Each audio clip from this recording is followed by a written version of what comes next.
Хранителем истории, быта и традиций народа на сегодняшний день можно назвать музеи, которые открывают свои двери в захватывающее прошлое. Музейный комплекс Юго-Остинского государственного университета всегда открыт для желающих окунуться в прошлое своего народа, в мир флоры и фауны родного края. Неподдельный интерес к музейному комплексу ЮГУ проявили ученики средней школы номер 12 города Цхинвал. Заинтересованные взгляды и множество вопросов на время экскурсии от школьников было приятно наблюдать в съемочной группе ЮГУ ТВ. Молодую поросль интересовали предметы быта прошлого, которые в современном мире уже не встречаются. Сотрудники музейного комплекса помогали им разобраться, какой экспонат к чему применяли и чем в современном мире его заменили. А вот с выдрами, у нас выдры тоже есть, детеныши могут жить до конца жизни. Об увиденном в музейном комплексе со съемочной группой поделились сами посетители. Мне было очень интересно. Я увидел мутантов. Да. Я увидел много разных новых животных. Мне было очень интересно. Мне понравилось больше всего оружие. Очень увидеть новых животных, среди них были и мутанты, как жили наши предки, тоже было очень интересно. Нам показывали Осетинский дом Ирон Хазар, там было много всего интересного.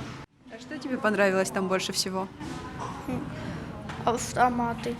Мне очень понравились животные и оружие. Меня больше впечатлило Ирон Хазар. Мазар таматан гарфашедис Ирон Хазар, ночью целый феномен такой животные те матан фаштис мазар тама фанду мазахан буснак.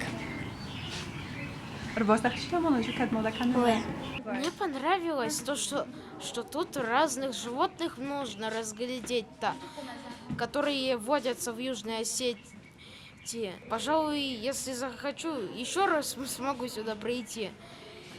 Мне еще понравилось то, что тут есть еще трофейные пулеметы, автоматы после Великой Отечественной войны. И понравились мне старинные инструменты, которые уже не в производстве. Тут в Южной Осетии, конечно же, удивительно то, что могли сохраниться старинные автоматы, пулеметы после Великой Отечественной войны.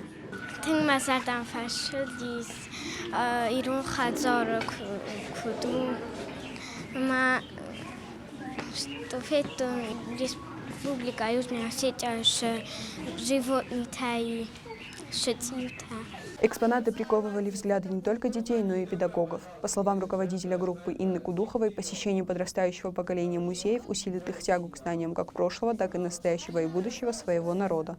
Сегодня мы ходили в музей, детям очень было интересно. Я думаю, что после этого у них появится интерес уже познавать что-то новое, изучать животных, познавать историю своего края. Очень большой интерес вызвал Осетинский дом Сакля, очень было им интересно, все было необычно для них. Я думаю, что обязательно нужно вводить детей в такие музеи. Большое спасибо, что у нас есть возможность привести.